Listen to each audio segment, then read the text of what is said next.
tal, queridos hermanos? Un bendecido domingo para todos. Estamos muy contentos de poder compartir una vez más la palabra de Dios, acercando las distancias.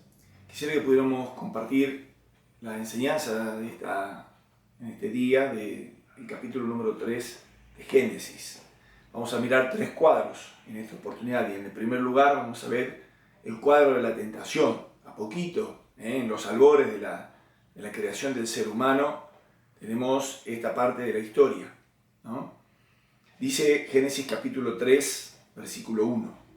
Pero la serpiente era astuta más que todos los animales del campo que Jehová Dios había hecho, la cual dijo a la mujer: ¿con que Dios os ha dicho, no comáis de todo árbol del huerto? Y la mujer respondió a la serpiente: del fruto del árbol que está en medio del huerto, dijo Dios, no comeréis de él, ni le tocaréis, para que no muráis. Entonces la serpiente dijo a la mujer: no moriréis, sino que sabe Dios que el día que comáis de él serán abiertos vuestros ojos, y seréis como Dios, sabiendo el bien y el mal. Y vio la mujer que el árbol era bueno para comer, y que era agradable a los ojos, y árbol codiciable para alcanzar la sabiduría. Y tomó de su fruto, y comió, y dio también a su marido, el cual comió, así como ella. Dentro del cuadro de la tentación, vamos a analizar primero al tentador. Dios no es el autor del pecado, ni Él tienta a nadie. La Escritura dice que Dios no tienta a nadie, ni Él puede ser tentado, sino que la tentación es obra del diablo. Entonces, tenemos que entender que Satanás cayó en pecado antes de la obra de Génesis, antes de la creación de Dios. Al principio era un bello ángel que se regocijaba en la creación divina. Todo esto está en la Escritura. Pero pecó, Dios lo juzgó y lo expulsó de la presencia de Dios. También tenemos que notar que Satanás vino a Eva disfrazado de serpiente, porque se disfraza y le aparece a la gente en su verdadero carácter. En Génesis 3, Satanás es la serpiente que engaña. Pero en Génesis 4 es el mentiroso que mata. Debemos cuidarnos para evitar sus caminos engañosos. Además del tentador está el blanco de la tentación. Satanás apuntó a la mente de Eva. Por eso nosotros tenemos que cuidar nuestra mente. Y lamentablemente tuvo éxito en lograr engañarla. La mente del hombre es una parte de su ser creado a imagen de Dios. La razón, el raciocinio no lo tienen los demás seres creados, lo tiene el ser humano. Ahora, Satanás ataca la mente porque sabe que atacando la mente del hombre ataca a Dios. Porque esta es una parte esencial de nuestra imagen y semejanza de Dios. Ahora, Satanás usa mentiras porque él es mentiroso. El Señor dijo que Él es el padre de la mentira. Cuando habla de mentira, habla de sí mismo. Entonces, ahora vamos a hablar de la táctica que usó el engañador. Nosotros debemos decir que mientras la mente se aferre a la verdad de Dios, Satanás no puede ganar.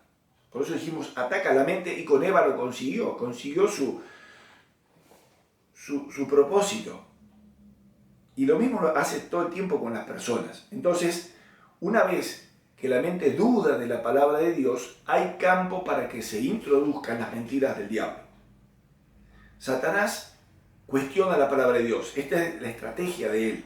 Dice el versículo 1, con que Dios os ha dicho no comáis de todo árbol del huerto. Esto no es lo que Dios había dicho, pero de todas maneras en el tono que lo dice, él está cuestionando la palabra de Dios.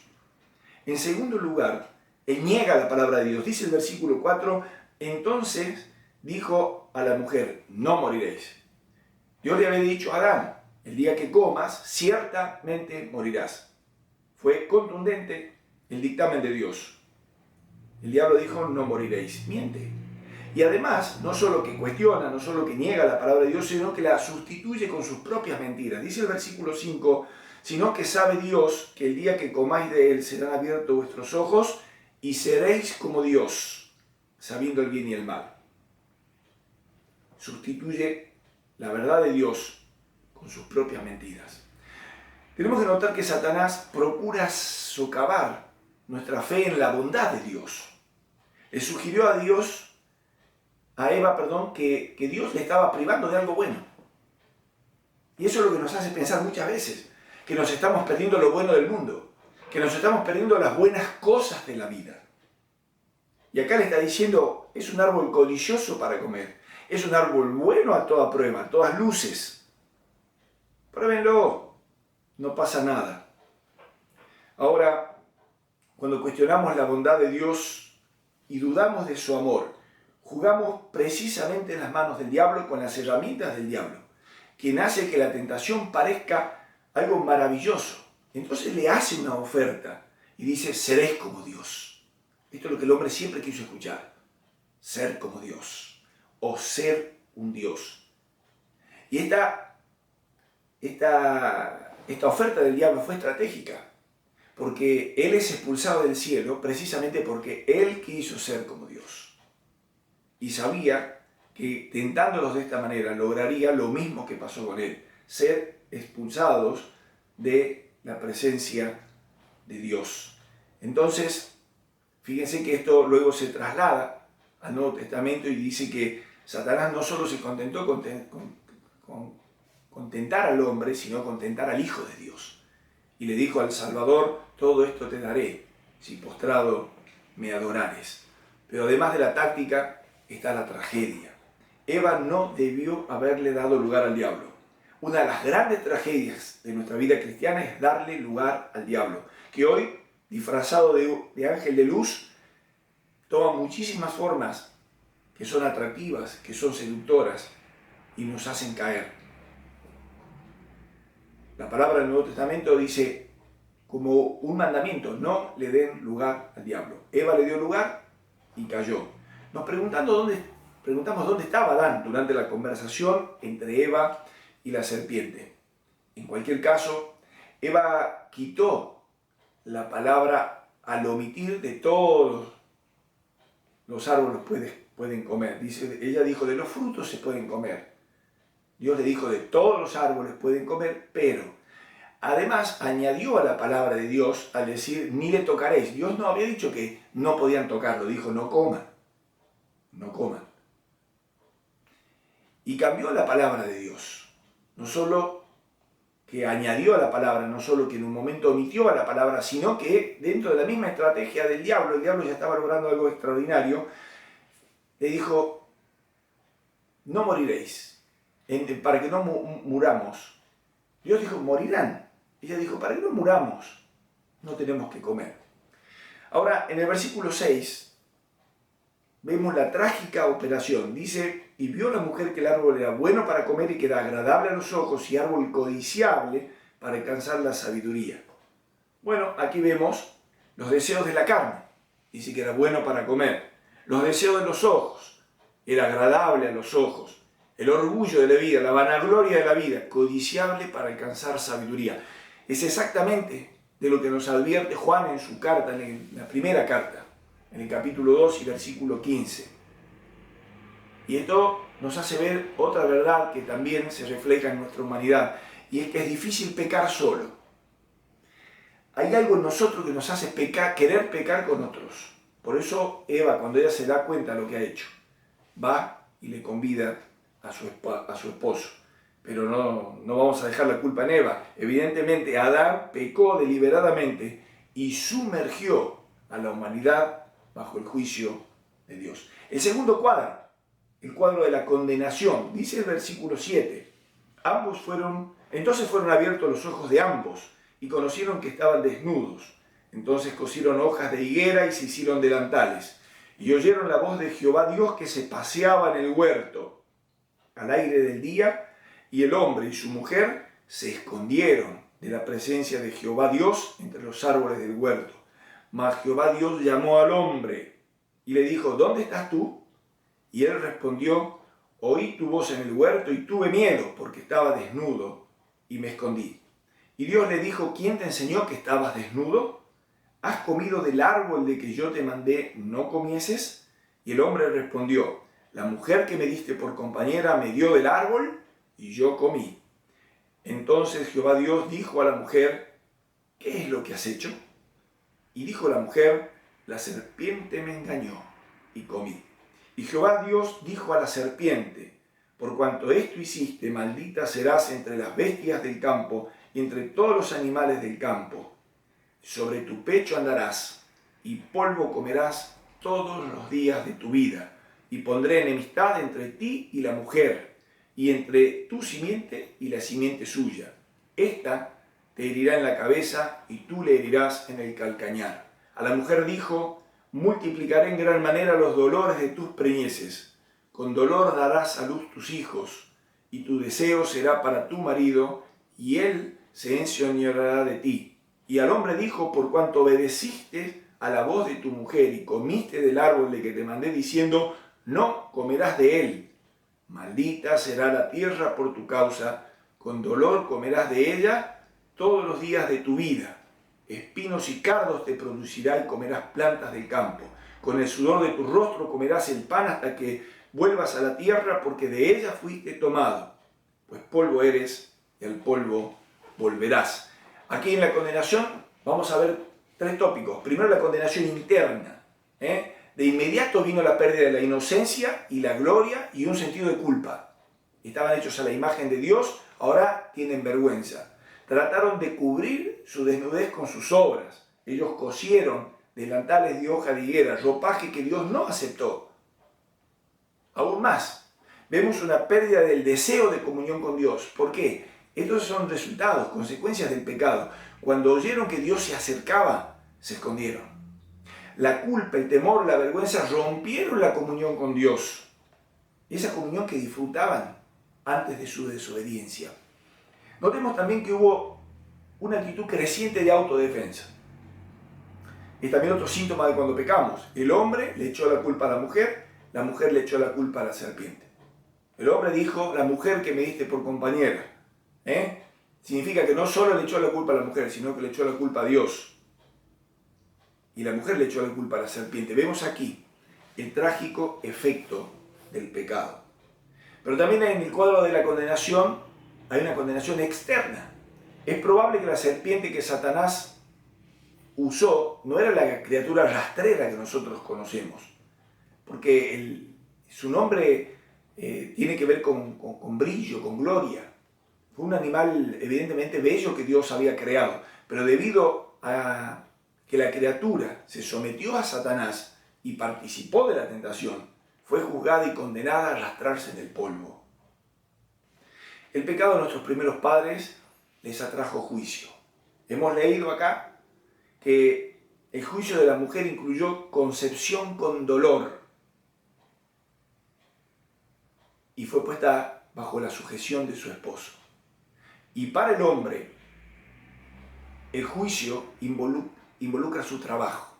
Fíjense que el paraíso se reemplazaría por el desierto y el gozo de sus labores en el jardín por el sudor y el esfuerzo en el campo. El trabajo no es la pena de Dios, no es un castigo de Dios, porque el trabajo no es pecaminoso. Es el sudor y el esfuerzo del trabajo y los obstáculos de la naturaleza los que nos recuerdan la caída del hombre. Ahora, toda la creación está bajo maldición y en esclavitud debido al pecado. La tercera condenación es eterna. Este es el primer evangelio declarado en la Biblia. Presten atención. Las buenas nuevas de que la simiente de la mujer, Cristo, a la larga, derrotaría a Satanás y a su simiente. A partir de aquí en adelante el torrente se divide. Satanás y su familia y su simiente se opone a Dios y a la familia de Dios.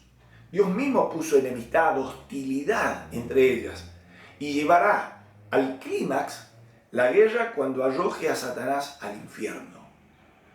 Si repasamos la parábola del trigo y la cizaña, vamos a notar que Satanás tiene hijos, así como Dios tiene hijos.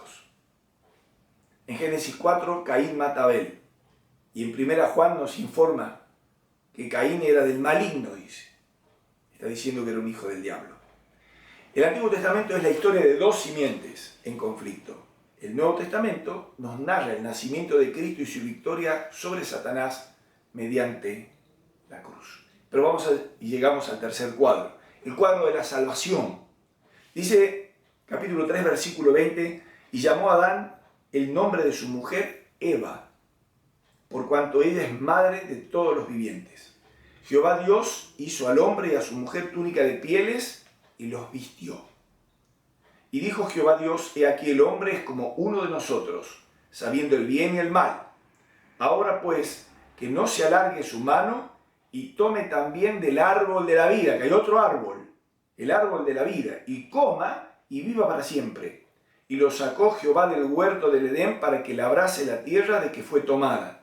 Echó pues fuera al hombre y puso al oriente del huerto de Edén querubines y una espada encendida que se revolvía por todos lados para guardar el camino del árbol de la vida. El único evangelio que Adán escuchó fue este, precisamente, que Dios iba a tomar cartas en el asunto. Y siempre decimos que desde el Edén hasta el Calvario hay un hilo de sangre que va recorriendo. Y allí Dios tuvo que matar corderitos para hacer túnica de pieles para estas criaturas que estaban desnudas y totalmente avergonzadas. Dijo Dios que Adán y Eva iban a morir, y de hecho murieron. Adán murió a los 930 años, pero también murió espiritualmente cuando se separó de Dios debido al pecado. Dios prometió el nacimiento de un Salvador por medio de la mujer, y Adán creyó esa promesa y fue salvo. Dios no cambió los resultados del pecado, los resultados físicos del pecado, pero sí remitió las consecuencias del pecado que iban a ser el infierno. La túnica de pieles que encontramos en el versículo 21 son cuadros de la salvación que tenemos en Cristo. ¿Por qué? Porque tiene que haber derramamiento de sangre para que haya remisión de pecados, para que se quite la culpa. Adán y Eva trataron de cubrir su pecado y vergüenza con hojas, pero Dios no aceptó esas buenas obras. Él tampoco acepta las buenas obras hoy. Muchas veces hacemos cosas buenas para tratar de tapar las cosas malas que hacemos, que nos daría vergüenza contarlas, y mucho más si nos descubrieran. Los vestidos en la Biblia a menudo son cuadro de la salvación. Ahí está el hijo pródigo, llega con toda la carga de su pecado, harapiento, avergonzado delante de su padre, y su padre lo perdona, le dice, vamos a ponerle un vestido nuevo, el vestido del perdón. Notemos que Dios quiere que Adán y Eva se cubran. Él aprobó su sentido de vergüenza. Pero tengamos cuidado porque siempre es señal de degeneración cuando la gente revierte esto y se vuelve a la desnudez. Hoy está de moda. Y la desvergüenza también, y la falta de pudor también. La Biblia muestra como norma de Dios la ropa decorosa. Ahora, los versículos 22 y 24 muestran una extraña acción de la gracia de Dios. ¿Por qué? Porque Dios sacó al hombre del huerto. Dios podría haberlo perdonado y lo podría haber dejado un tiempo más, lo podría haber tratado de regenerar dentro del huerto, pero hay acá la acción de la gracia de Dios. ¿Por qué? Porque ellos habían abandonado su derecho al árbol de la vida al desobedecer a Dios. Si hubieran vuelto a comer de ese árbol, hubieran vivido para siempre en su estado pecaminoso. Entonces esto no hubiera dado lugar al plan redentor de Dios para enviar un Salvador. El segundo Adán, dice la Biblia. El segundo Adán no habría podido venir para morir y librar a los seres humanos del pecado. Así, al echar a Adán y a Eva del paraíso, Dios mostraba su gracia y su misericordia hacia la raza humana entera. La espada que colocó en el jardín guardaba el camino, dice, para que no hubiera posibilidad de llegar al árbol de la vida. Romanos 5 y 1 Corintios 15 explican los contrastes entre el primer Adán y el postrer Adán, Cristo. Adán fue hecho de la tierra, Cristo bajó del cielo. Adán fue tentado en un jardín perfecto, Cristo fue tentado en un terrible desierto. Adán deliberadamente desobedeció y sumergió a toda la raza humana en pecado y muerte. pero Cristo obedeció a Dios y trajo justicia. Como ladrón, Adán fue expulsado del paraíso. Pero hablándole al ladrón, Jesús le dijo, hoy estarás conmigo en el paraíso. Notamos que en Romanos 5 tenemos varias afirmaciones mucho más. Está comparando al primer Adán y al postrer Adán. Y como corolario, termina diciendo, cuando el pecado abundó, sobreabundó, mucho más, sobreabundó la gracia de Dios, indicando que la muerte de Cristo no solo nos puso de regreso donde estaba Adán, sino que nos dio mucho más de lo que Adán jamás tuvo. Somos reyes y sacerdotes para Dios y reinaremos con Cristo para siempre. Bendito futuro que nos aguarda a los hijos de Dios, y todo por su gracia y misericordia.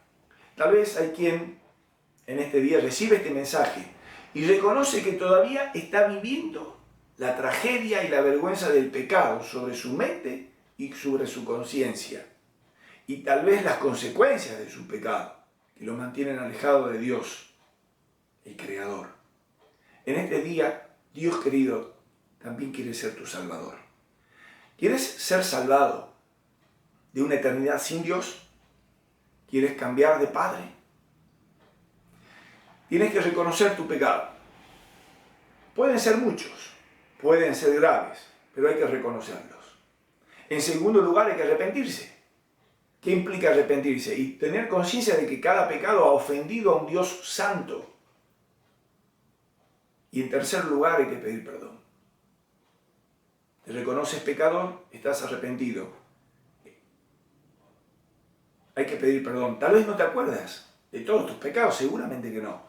Pero Dios no está pretendiendo que te acuerdes de todos tus pecados. Dios está dispuesto a perdonar todos tus pecados, a que estés arrepentido de todos ellos y recibir a Jesucristo como tu Salvador personal. Esto es solo a través de una oración de fe. Cristo murió por ti, ocupando tu lugar de vergüenza y maldición.